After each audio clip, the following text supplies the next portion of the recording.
Thank you, Lynn. And it's great because we've been planning this for months. I think we first talked back in October or something. Yes. So it's nice to finally get here. Before I get going, I just want to say this is the kind of Democratic Party that I like to see. As often gets brought up, I have a lot of criticisms of the current state of the Democratic Party. But those criticisms are because I don't think the party at its highest echelons actually represents the membership of the party. I've spent the past 6 months going all over the state, from Kittery to Madawaska, from Rumford to Calais. When I go to county committees, when I go to local committee meetings, when I just talk to Democrats, there are no Democrats that I've met who think that our party should be in bed with corporate interests. There is nobody that thinks that we should continue to allow money to be in our political system the way that it is. I don't mean anyone who thinks that we should allow the executive branch to just start foreign wars and blow all of our money, taxpayer money, instead of spending it on things like healthcare and housing and education. Instead, we spend it on ridiculous military adventurism and, in its worst forms, supporting genocides in a place like Gaza. I do not meet a lot of Democrats who think that that's what they want their party to be. And yet, at the highest echelons, there is an element of party leadership that is very much in bed with corporate interests, that continuously pushes back against what they claim to be radical progressive ideas. But when I go talk to Democrats, it's not radical and frankly progressive, it's just what people believe. We want a party that represents the America we want to build. We do not want a party that's going to do what it's done for the past 40 years, which is in many ways become tied to the same corporate apparatus that the Republican Party is. And the only way that's going to change is by doing it from down here. Nobody's coming to save us. Nobody from Washington who has benefited from this political establishment and this political system is going to fix it. They're the ones that built it. To rely on them to change it is a fool's errand. We need to re-engage with a different kind of politics. I'm really glad you brought up Heather Cox Richardson. She and I have a very similar reading of American history. The best things we ever got in this nation did not come from the structures of power. They came from people organizing and fighting for what they needed. We did not get a 40-hour work week and an 8-hour workday because somebody wrote a nice letter to their congressman. We got it because working people organized and fought in the streets, in the hills, and in the halls of power. That's what got us labor protections. We didn't get the woman's right to vote because somebody just asked nicely. The suffragette movement involved an immense amount of property destruction, which we never talk about today. People put their lives on the line. People were murdered by the state. People fought for what they needed, but that's what moved the ball forward. The civil rights movement, the gay rights movement, the gender equality movement, the disability rights movement. Absolutely none of these were movements that came out of structures of power. They all came from grassroots organizing, labor organizing, community organizing, building power on the ground, and then exerting force against the system. Using the system when it was helpful, but also pressuring it when you couldn't use it. If I am any kind of Democrat, I'm a New Deal Democrat. The politics we need our party to engage with are the politics of FDR, are the politics of Frances Perkins. As a son of Maine, Frances Perkins, while not quite being a daughter of Maine, we're going to claim her because she's great. She's one of my ultimate American heroes. Frances Perkins goes into the FDR administration, first woman cabinet member and longest serving Secretary of Labor this country's ever had. And she invented Social Security from whole cloth. They didn't take an existing policy and play around the edges with a tax credit or a block grant. They invented something new. She dreamed big, and she worked with the FDR administration to use power to bring it around. We got unemployment insurance from this kind of thinking. We got the projects that built much of our infrastructure that we still have today out of programs like the WPA and the CCC.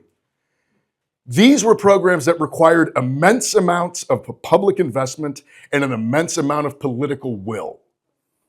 And today, I do not see that kind of political will in much of the leadership in the Democratic Party.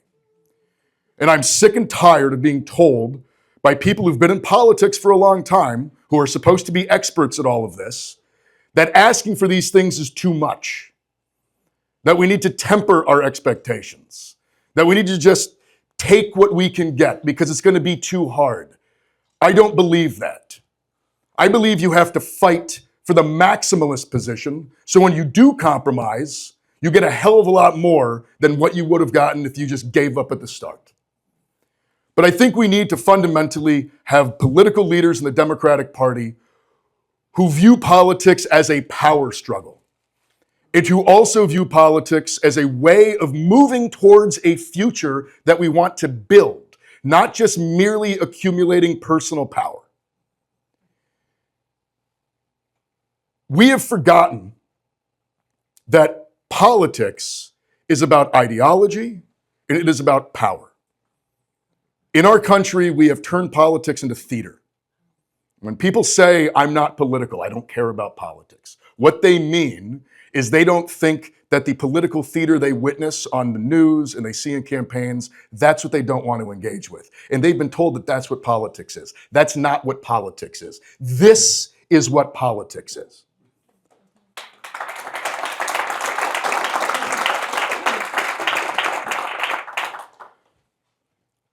I have not always felt this way. I've had fairly, I would say, progressive ideals, hence being voted most likely to start a revolution in high school. But I also was young and did not really have fleshed out political theories and thoughts. As time has gone by, my combat service, my time in Iraq and Afghanistan, my return home, my struggles being back here, really brought me to a much deeper systemic criticism of our system. It started with foreign policy. When I was fighting in Iraq, nobody to this day can explain to me what the hell I did in Fallujah and Ramadi did for the town of Sullivan, Maine. I don't know what the 20 years of war in Afghanistan did to improve the lot of working people in the United States. The answer is I don't think it did anything. We spent, in the end, it's going to be $6 to $8 trillion, thousands of American lives, hundreds of thousands of Iraqi and Afghan lives, all mostly for somebody at Halliburton to make some extra money, or for an executive at Raytheon to buy a third house. That made me really angry. It made me very, very cynical. And I spent many years dealing with both the pretty standard issues of intense combat service. I did 4 tours in the infantry. I was a machine gunner in the Marine Corps and a long-range reconnaissance NCO in the Army. So like my combat experience was fairly intense.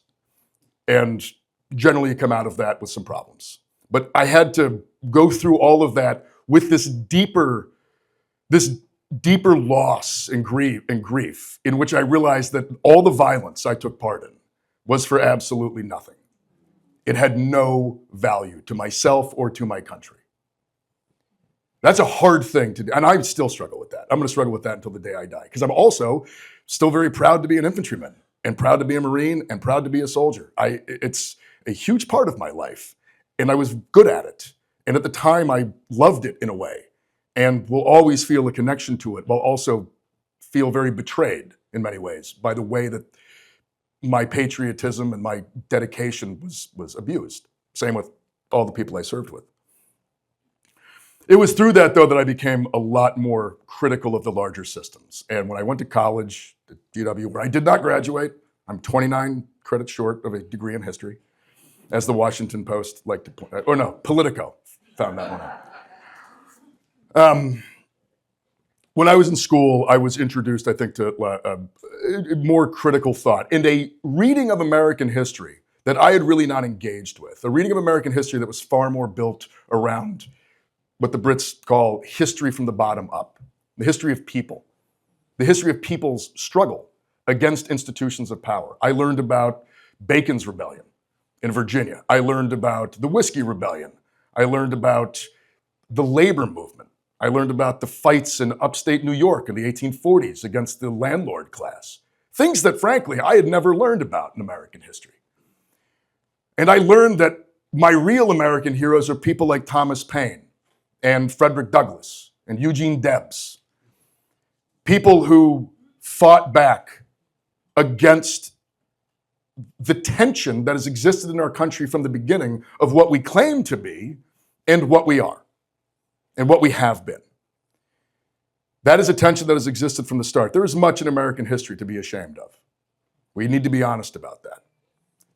But throughout it all, there have been Americans who have stood up for the right thing since the beginning. Here in Maine, we have a long history of the abolitionist movement in this state.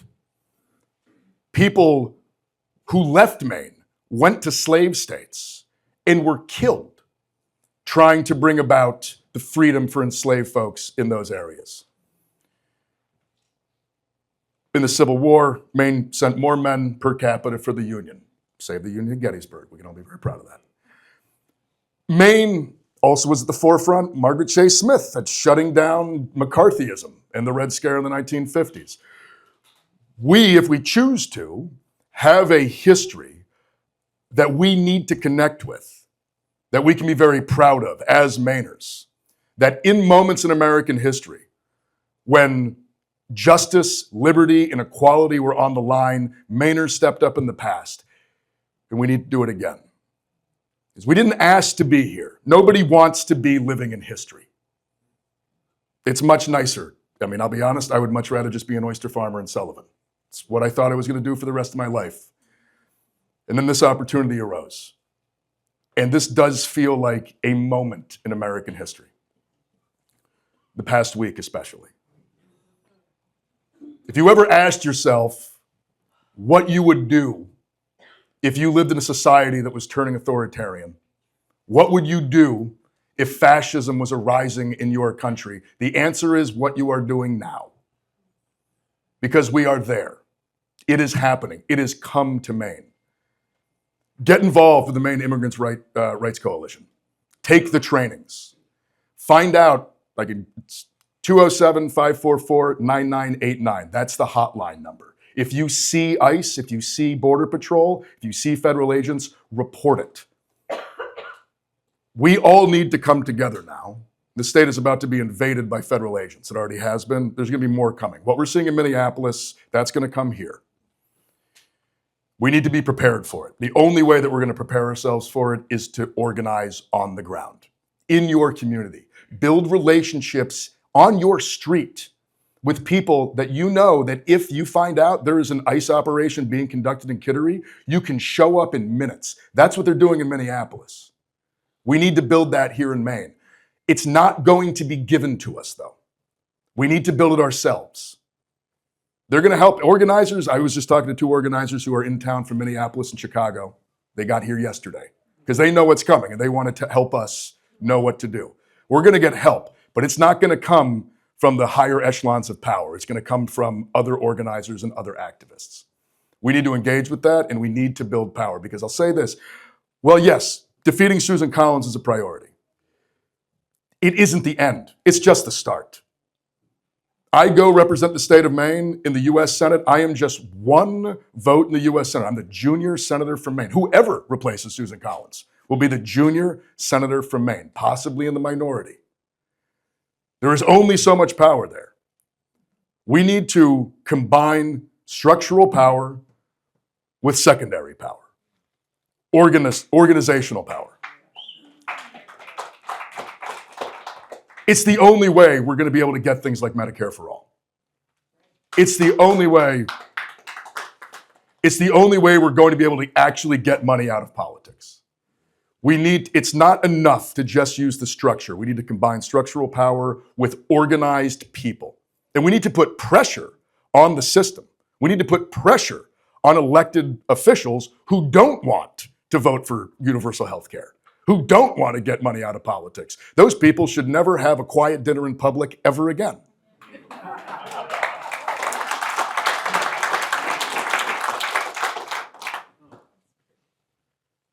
But that stuff does not happen organically. We need to do it. And so on this campaign, I mean, my background, as everybody likes to point out, this is the first time I've gotten into electoral politics.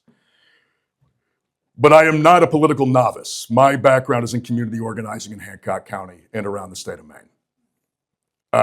I was very cynical about electoral politics for many years, and I put my political energy into local organizing, into attending labor organizing trainings, and attending community organizing trainings, getting connected to national organizations that are doing this work.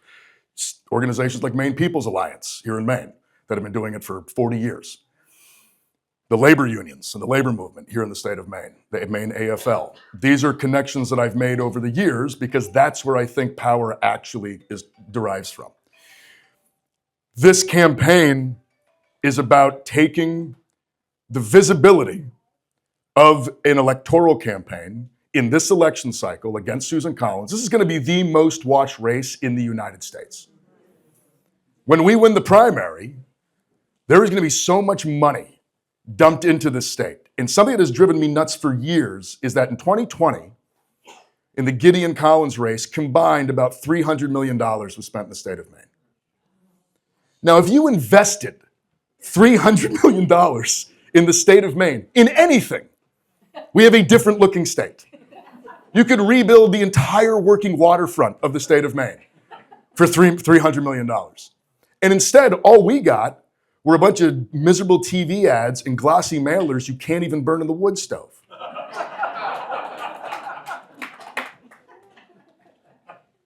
I know that we have to run TV ads. I know that we have to do some of the standard stuff.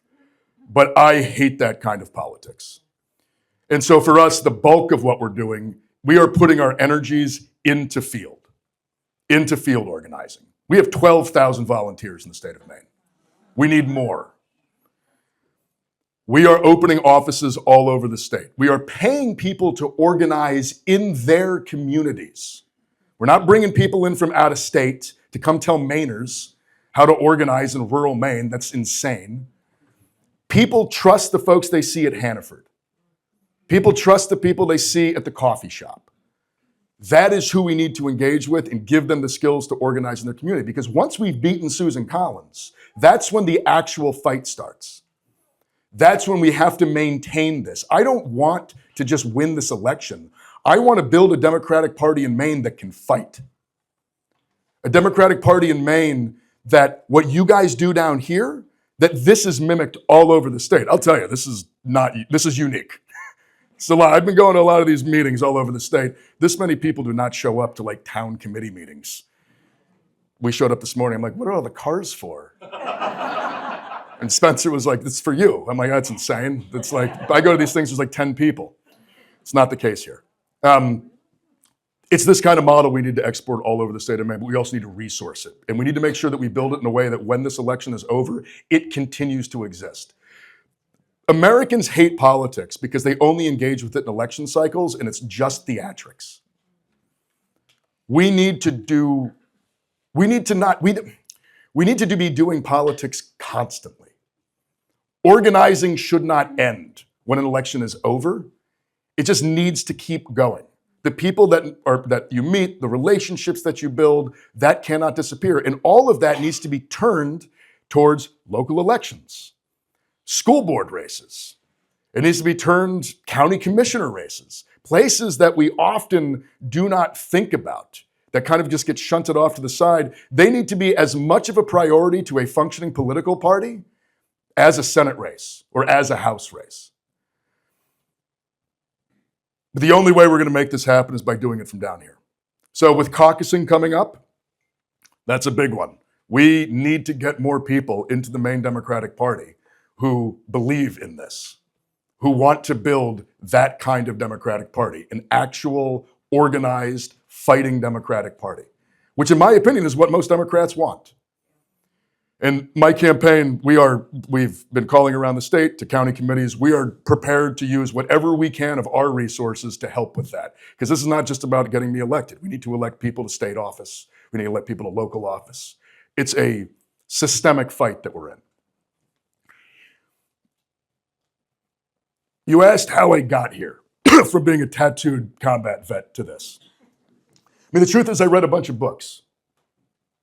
And in the reading of those books, in the reading of American history, I realized that the kind of politics that if you read history honestly, the kind of politics that works, we have not conducted for quite some time. And we need to do it again. And it was through, that's what took me into community organizing. And that's what kind of took me into thinking that running for US Senate was going to be a good idea. It's an interesting idea. It remains to be seen if it was a good one. But I firmly believe that the only way we're going to build a future that actually improves the lives of all Americans is by building power to fight for all Americans from the ground up. And that's the project I'm engaged in. So, yeah.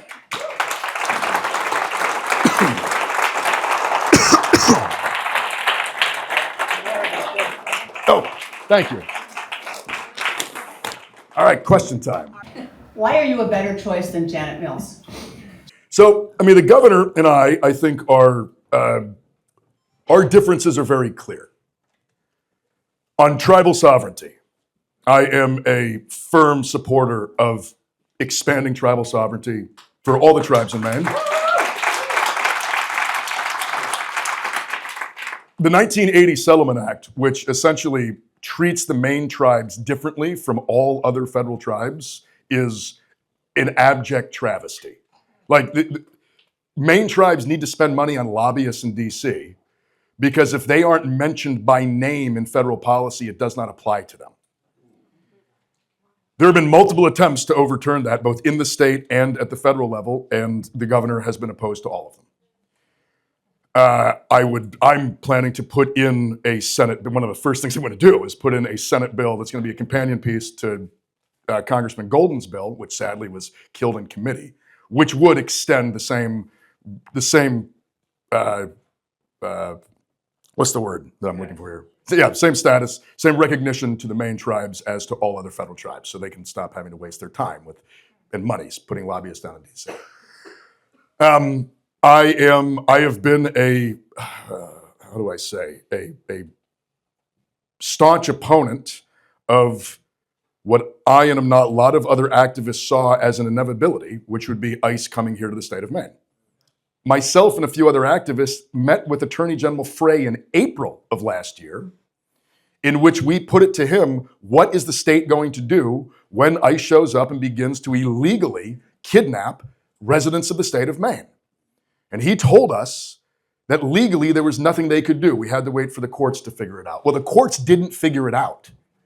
The courts aren't keeping people from getting ripped out of their cars or out of their homes or away from their families. The only people stopping that are organized communities, civilians, neighbors. They're the ones doing it.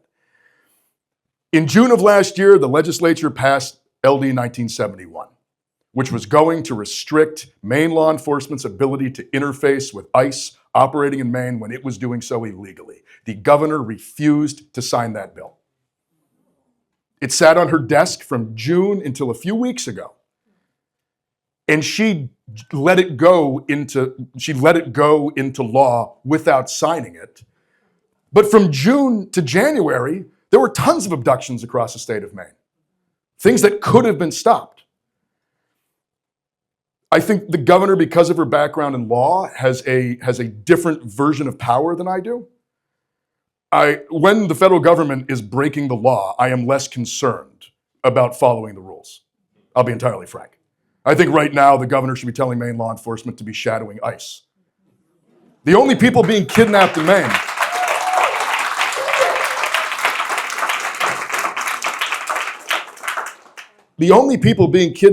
right now are being kidnapped by federal agents. The idea that our law enforcement can't protect our residents from illegal behavior from the federal government is insane. And then to say that the reason we can't do it is because legally we're not allowed to stop illegal activity is the most asinine justification for anything I've ever heard.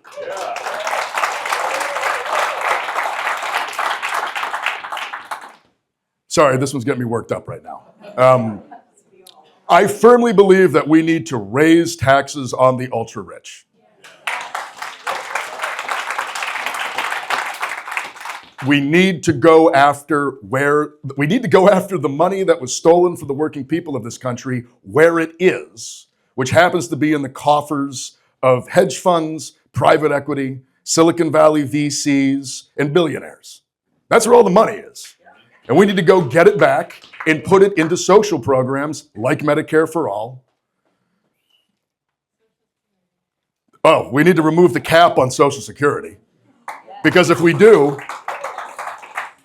merely remove the cap, Social Security is funded forever and all time, benefits expand, and Americans can retire earlier. And the only reason we have a cap is because rich people don't want to pay into it. That's it. That needs to go away. The governor, as governor, has vetoed bills in this state that would have brought about new tax brackets to raise money on the wealthiest in Maine. A bill that was written by a Republican, a bipartisan bill that was passed by the House and the Senate, the governor vetoed it. That does not show me someone who is dedicated to going after the money where the money is.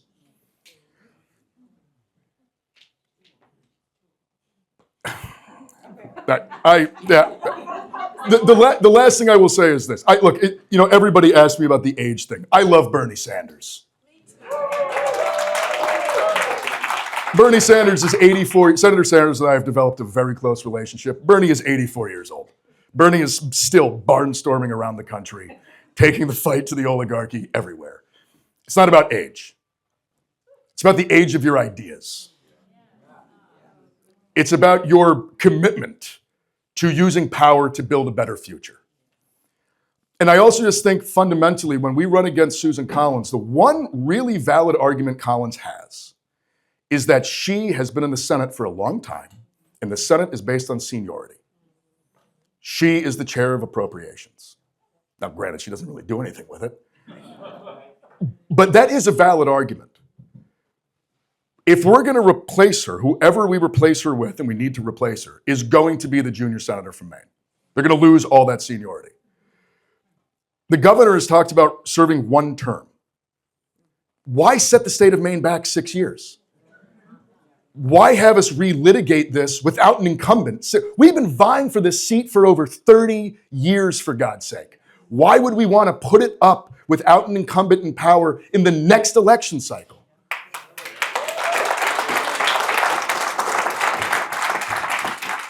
And more importantly, for a state like Maine, a small rural state, Senate power is really important for us to bring money back to Maine. That's a thing. That's a real thing.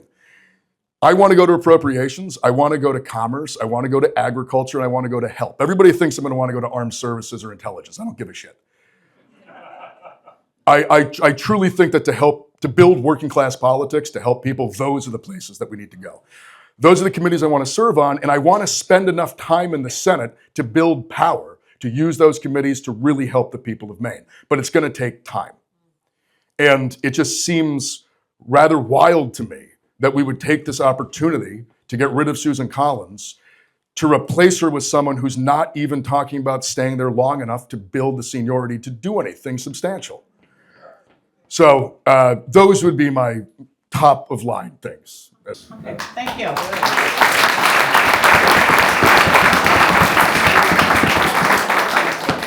Submitted question. Many people remain unsettled about some of your earlier remarks made in tweets on Reddit, which you have described as written in darker and perhaps more drunken states of mind. These tweets have been slurs against gays, rural America, police, victims of sexual assault, etc. Many voters are concerned that these tweets, some written in your 30s, may reflect your deepest beliefs rather than your public statements. What do you say to these folks? Yeah, so I will say that, if you read the tweets, there are 1,800 of them. The Democratic Senate Campaign Committee paid somebody a lot of money to go dig through my entire background, so they found everything. Which is also good because it means it's everything. I came out of the infantry. I spent my entire 20s in a combat unit. I used incredibly crude language for a long time. I swore. I used words that today I'm utterly horrified by, but I will just be very upfront. That was the world I lived in, and that was the kind of language I used. Throughout my life, I have met people and developed relationships and friendships with people who have explained to me that that stuff's not funny. That language is hurtful. People I care about, who I develop very close friendships with, have over time done a great job of being like, yeah, man, don't say that. That hurts me. And then I realized, oh, I probably should stop saying that. And so I did. What you won't find in any of those things is me using that language in the way that it would be used to be offensive against people. I used very offensive words to describe people I disagreed with, but generally in defense of the people who would be offended by the language I was using, if that makes any sense. This is always a hard one for me to answer because I have absolutely changed, but the way it gets framed in the media is me being like, I used to be a racist and now I'm not. That's not true. Or I used to be a homophobe and now I'm not. That's not true. Not remotely. And you can, hell, you can ask anybody I went to high school with. I've been fighting Nazis since I was 14. So, but there absolutely has been a shift in my thinking around how language is used, how it harms people. And I mean, frankly, I stopped using that kind of language many years ago at this point. But it took me a while. I mean, I grew up in a very I came into my maturity in a very crude place, which happens to be the Marine Corps Combat Infantry, which if you know any combat infantrymen, can be a little salty. So that would be, oh, actually, I'll say one last thing on this. I firmly believe that if you're going to believe in transformational politics, you have to believe in the ability of people to transform. And as uncomfortable as it is to very publicly have to explain stupid shit I said on the internet 13 years ago, it's not fun, but it does give me an opportunity to very publicly model how you can just do that. You can be like, yeah, I used to believe, I think everybody understands this fundamentally. You believe things at one point in life, then you change your mind and you believe other things, and that's okay. And while it has not been fun for me to do it, in fact, it's been probably one of the worst experiences of my life, it has been a way for me to very, very publicly provide an example that this is possible, you can transform, and people are willing to forgive you your transgressions as long as it seems that you are very sincere in your transformation. Look, I can tell you that I changed my mind, I don't use words. It's up to you to believe me. I can't, I know that some people probably never will, and that's fine. They're just not going to vote for me. But I do hope that I come across as sincere. I definitely am who I am today, and I'm very proud of who I am. But I also don't become who I am without all the stuff I went through and who I used to be. And so, yeah.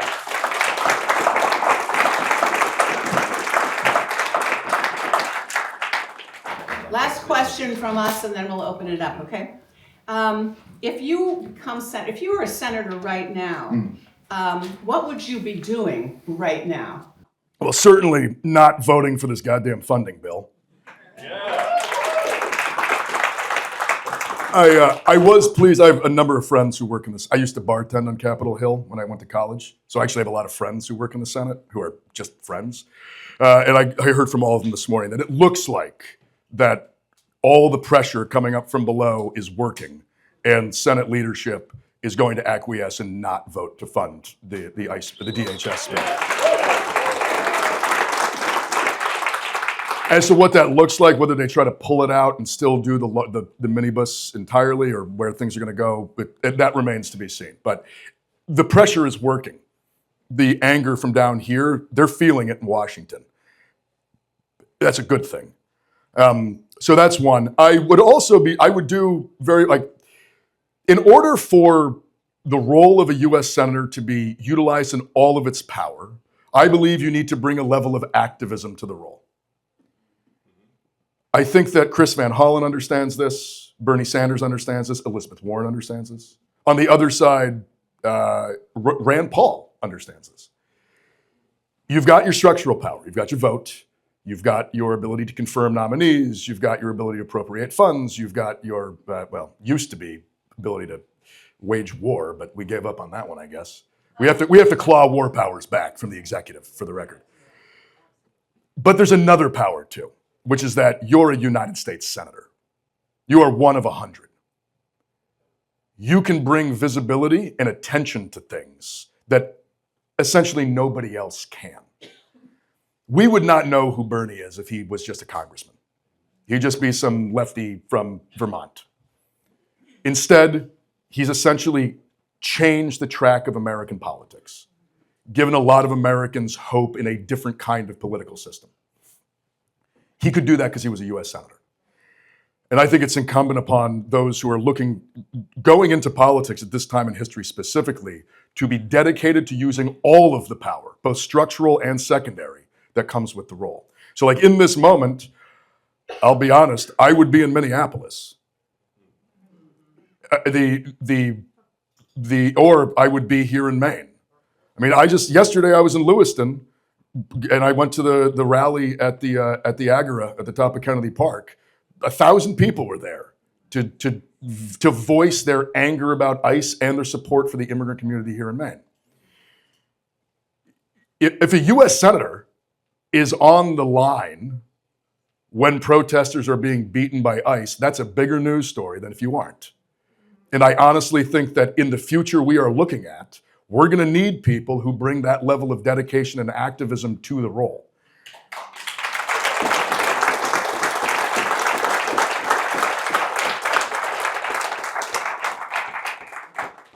I'm just going to be honest with you.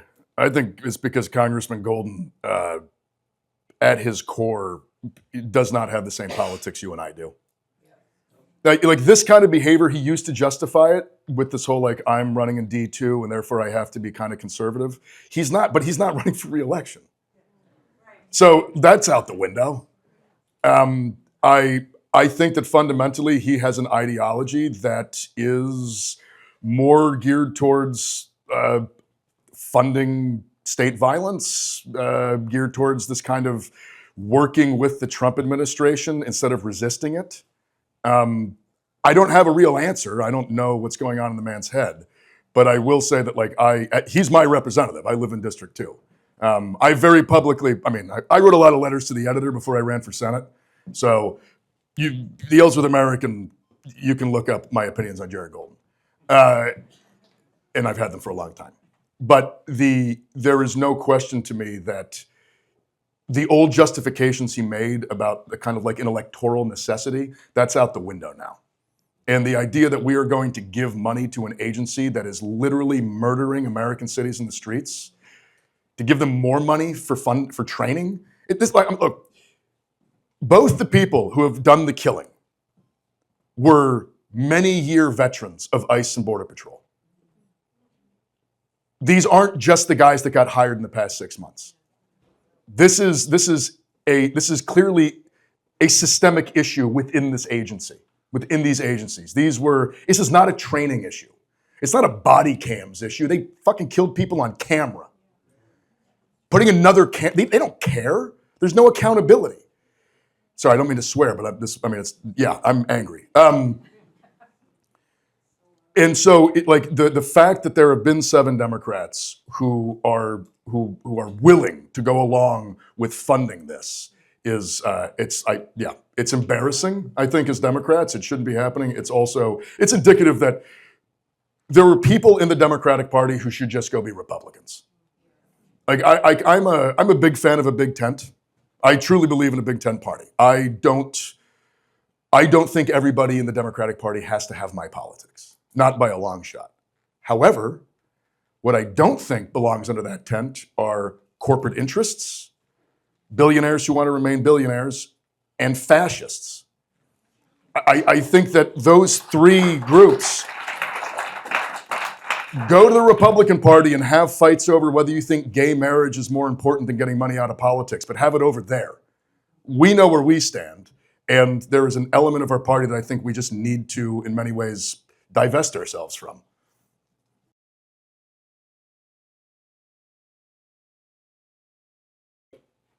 In this role, even as a candidate, what I've come to realize is that and it's very weird and uncomfortable for me, but when I go to places, I can bring energy and attention to things, which I don't personally like.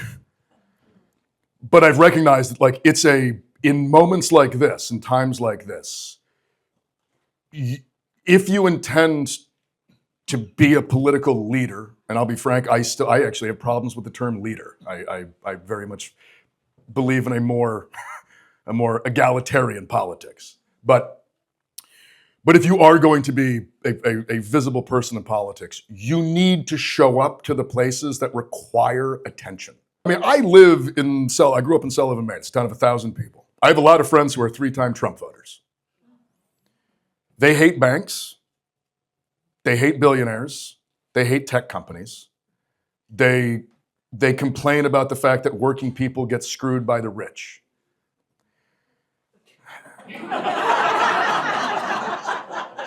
Like, I stand on the boat launch every morning, like, drinking coffee, smoking a cigarette with these guys, and I'm like, we are, like, agreed on 98% of things.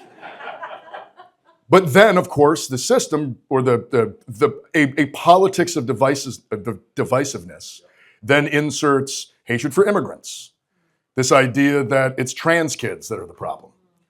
It creates these cultural issues that, I mean, frankly, have nothing to do with our day-to-day lives, right? It's made up to create division. This is why I think that by focusing specifically on an economic populist message, talking about going after money in politics, talking about going after, like, corporate power, talking about going after billionaires and expanding programs for working people, I think that's where we get some of those folks back. And I'm not going to stand up here and tell you that we're going to go convince every Republican in Maine that they should just change. It's not going to happen. We don't need every Republican in Maine. We need like 4% of them. And I think that we can do that. But it's only going to work if we understand that working people in this state have everything in common with each other. Our day-to-day needs are exactly the same. And we get hammered exactly the same when the system fails. When a hospital closes in Eastern Maine, it does not matter who you voted for. The hospital closed. And that's what we need to be focused on. I think that's how we find some of that common ground. But it's important to remember, finding common ground is not the same as giving ground. And there has been this tendency in the Democratic Party as of late to think that, well, if we sell out immigrants here a little bit, or if we just what if we just sell out the trans kids for a little while, then we're going to find, no, don't back down. Don't backtrack on the wins that we've had. But do be relentless on finding those material issues that all working people in the state are impacted by, and then giving people actual answers. Because the truth is, we could kick out every single immigrant in Maine, and we could make it illegal for trans children to play sports, and the bank will still screw you. And a hedge fund and a private equity group are still going to drive the prices of rent up as they buy up like single-family housing around the state. That's all going to keep happening. And so I think it's incumbent upon us to really build a politics that is going to give people actual answers instead of leaning too heavily into the culture, because the culture war stuff is invented specifically to keep us divided. Exactly.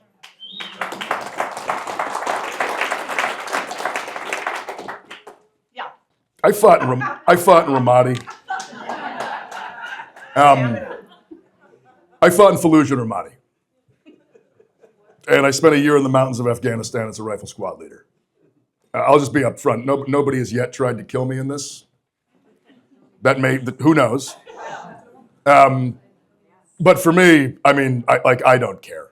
And the other thing is, truthfully, like, my wife and I have a very simple life. We worked really hard to build it, but we don't make a lot of money. We live in a very small, simple house on the coast of Maine, across the street from the boat launch that I work out of. We have 2 dogs, and we're trying to have a kid. And we live in a community that I grew up in that I'm very close with. My neighbors have known me since I was a kid. Whatever gets said about me, my neighbors know is bullshit. My house has stood there for 150 years. It's going to keep standing. They can't take the ocean away from me. They can't take my boats away from me.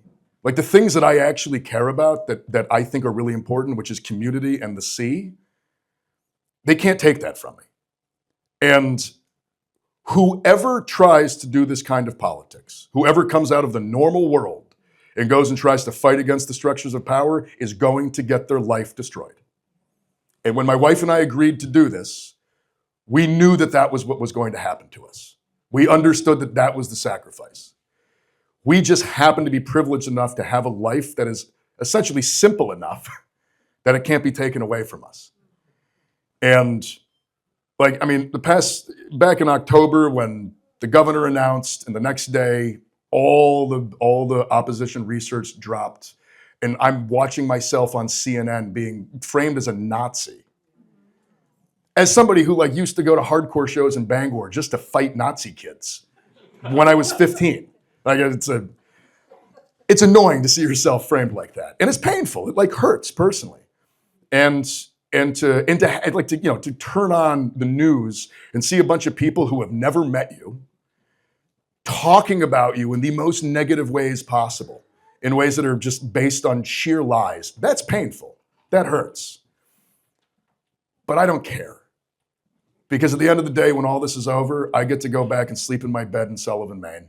And that's what matters to me. So I'm not sure it's about stamina. It's more about whether or not you actually care about their opinion. And I don't. I care about the opinion of the people I know and the people of Maine. That's what matters to me.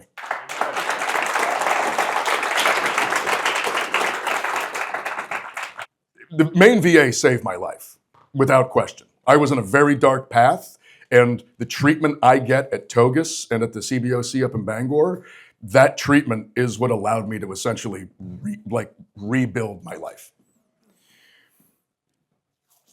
When the VA is bad, it's because Republicans cut funding to it. It's that simple. You get what you pay for. The VA in Maine is quite good at times because its funding matches the population. Maine's got a small population. We got a lot of vets per capita, but it's not a lot of people. So the funding here can actually be used to help the population itself. So for me personally, I want the VA's budget to be expanded immensely. I also think we need to hire an army of social workers whose job it is to go out into communities and find veterans who are not getting the benefits they earned. The amount of... When I got out of the service, I had a bunch of friends. I struggled. I had friends who struggled a hell of a lot more than I did. And when you're in the hole, when you're in the dark place, and you go submit a VA application, and they come back and tell you that you submitted the wrong form, you give up. You don't look into what the right form was. You kill yourself. And I have friends who that exact thing has happened to. We need to have a structure in which those people, they're not the ones submitting the forms. They need help. We need social workers out there finding every veteran in this country who is not getting the benefits they deserve, because it's a lot. And what I've realized over I went through the VA system. It took me 7 years to get to where I am today. Throughout the VA system. 7 years. 7 years of submitting paperwork, of having to go to these weird meetings, of having paperwork sent back to me and told that I submitted the form 240C1 and I really needed to submit form 2402, that kind of utter nonsense. And I was lucky enough that I could figure out how to get through the process. But I have a lot of friends who they were in dark places and they couldn't do it. And so I'm a firm believer that we need to expand VA benefits, but we also need to expand within the VA a substantial social work group whose job it is to go out and find people and get them what they deserve. Okay, I want to be sensitive to the fact that it is snowing. So one more question.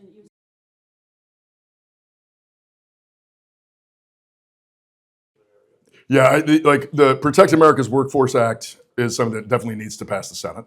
The PRO Act needs to be passed in general to expand. But the assault on the federal workforce that has really kicked into high gear since Trump got reelected it is going to take us decades to rebuild the damage that has been done. But the only way we're going to be able to rebuild it is by mass investment and by extending labor protections to federal workers that, quite frankly, they don't currently get. I think federal workers should be able. I mean, how do I put this without sounding too radical?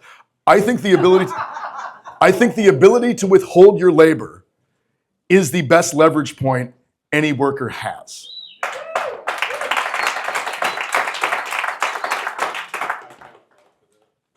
What's that? I can't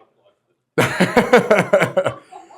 So I need to think. I think we need to extend. We need to completely rewrite the National Labor Relations Act. We need a National Labor Relations Board that is going to advocate on behalf of workers as much as it advocates on behalf of bosses, which it has not done in a long time. And we need to extend many of the protections we give to the private labor workforce to public workers and federal workers.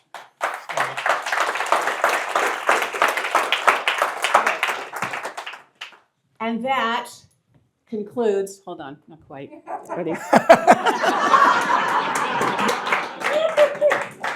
Do you want me to take it? I'm better at it. I've gotten good at this. Thanks, Lynn. Really appreciate it. Thank you all very much.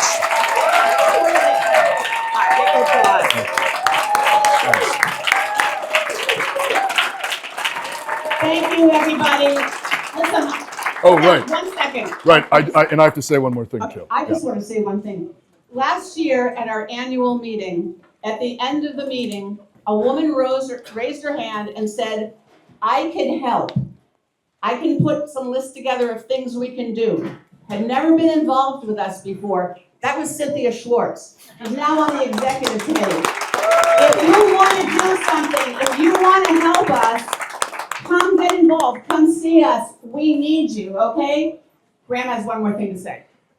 Yeah, speaking of getting involved and helping, Spencer, back in the room there, is my field director extraordinaire. And if this all sounded good to you, and you want to get in the fight and join what we're doing, Spencer's got information about ways to get involved, to volunteer on the campaign, to be of help. Because when I talk about organizing, I'm not lying. Like, we need to build this. And we are using this campaign as a mechanism to build that kind of organizational capacity across the state. So I highly urge you to connect with Spencer in the back.